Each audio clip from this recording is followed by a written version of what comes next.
Takže čau lidi, vítám u mého druhého videa na tomto kanále. Tentokrát bych chtěl natočit tutoriál, který je, jak si udělat logo na YouTube. Takže půjdeme na stránku pixlr.com. Tak. Jo, hodí vás to na tu stránku, tady dáte to, tu šipku dolů.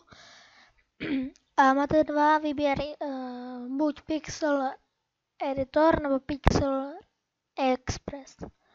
Takže vy dáte první editor, Launch Web App. Hodí vás to tady.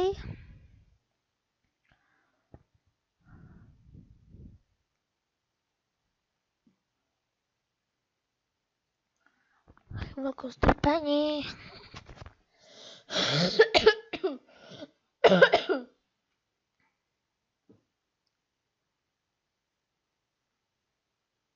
Se konečně no.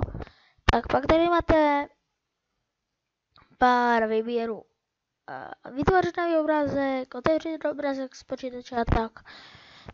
Vydáte vytvořit nový obrázek, anebo pokud třeba půjdete na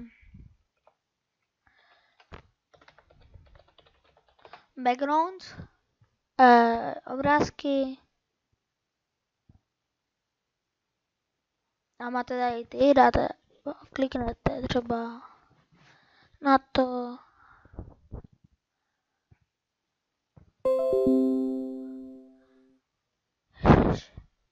No, tak dáte na to pravý, uložit obrázek jako a dáte třeba na plochu, jo, kam budete chtít.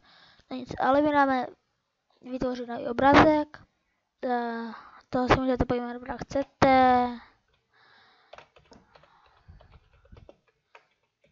Tak jo, tady si dáte šířku 2560 takhle.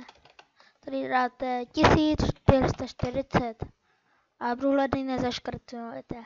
Tak, OK. Tak, my si tady dáme to.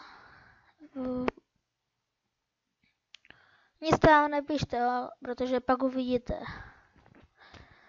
Tak, dáte tak. Můžete jít takhle, jo. Ale lepší je to takhle. Jo, dáte soubor, uložit. Dáte maximální velikost. OK, velikost, dáte, uložit na plochu, já si to dám, tak, pak dáte zpátky, opustit tu stránku a máte to najít na to.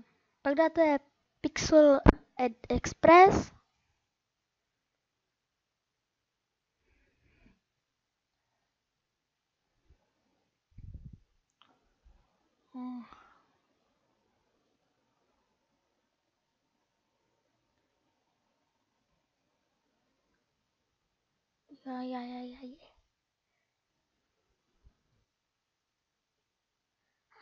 No.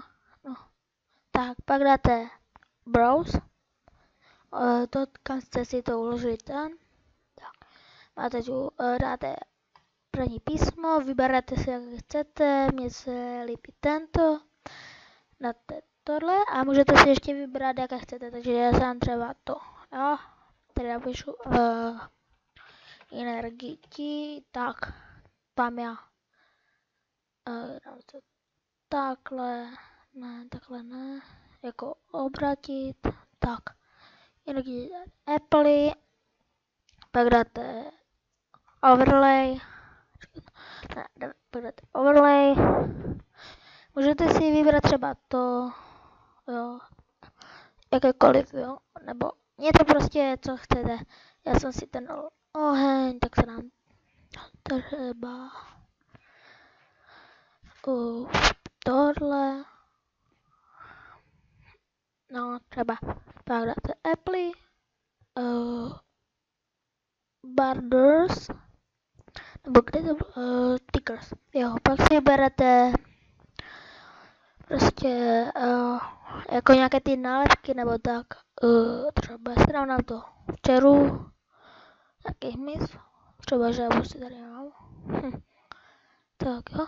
Nebo můžete si jich tam dát víc, ale to mám na ukázku, takže berete Apple a Save tady nahoře, pokud to budete mít, tak dáte Quality na 100%, Save, uložit, na.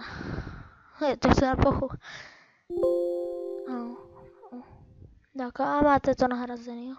Vidíte? Takže tohle by bylo konec tohoto videa. Doufám, že se vám to líbilo a já se s vámi loučím. Čau.